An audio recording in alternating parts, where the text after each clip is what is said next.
நீங்கள் கேட்டுள்ள digital timer என்பது நேரம் அடிப்படையில் மின்சாதனங்களை தானாக ஆன் ஆஃப் செய்ய பயன்படும் ஒரு நவீன டைமர் வகையாகும். இது மைக்ரோ கண்ட்ரோலர் அடிப்படையில் செயல்படுகிறது.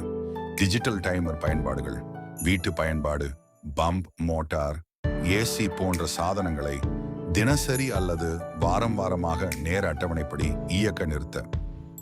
தொழில்துறை பயன்பாடு: கம்பெனிகளில் இயந்திரங்களை ஆட்டோமேட்டிக் முறையில் இயக்க. விநியோக கட்டுப்பாடு, பற்ற நடத்தல், பேக்கிங் இயந்திரங்கள் போன்றவற்றில் நேர அடிப்படையிலான கட்டுப்பாடு. பண்ணை மற்றும் பாசன சிஸ்டங்கள்: பாசன மோட்டார்கள் தானாக ஓடுவதற்கும் நிற்பதற்கும். நீர் வீணாகாமல் நேரத்துக்கேற்ப கட்டுப்படுத்தல். பாதுகாப்பு அமைப்புகள்: அலாரம், சிசிடிவி சிஸ்டங்கள், பாதுகாப்பு விளக்குகள் தானாக இயங்கும் வகையில் அமைக்கலாம். ஸ்மார்ட் ஹோம் சிஸ்டங்கள்: ஹோம் ஆட்டோமேஷன் லை டிஜிட்டல் டைமர் வைஃபை அல்லது ப்ளூடூத் வழியாக மொபைல் செயலி மூலம் கட்டுப்படுத்தலாம். முக்கிய நன்மைகள்: நேரம் மிக துல்லியமாக கட்டுப்படுத்த இயலும். ஒரே டைமரில் பல நிகழ்வுகளை நிரல் எழுத முடியும். மின் சேமிப்பு: மானுவல் ஓவர்ரைட் வசதி தானாக அல்லது கைமுறையாக இயக்க முடியும்.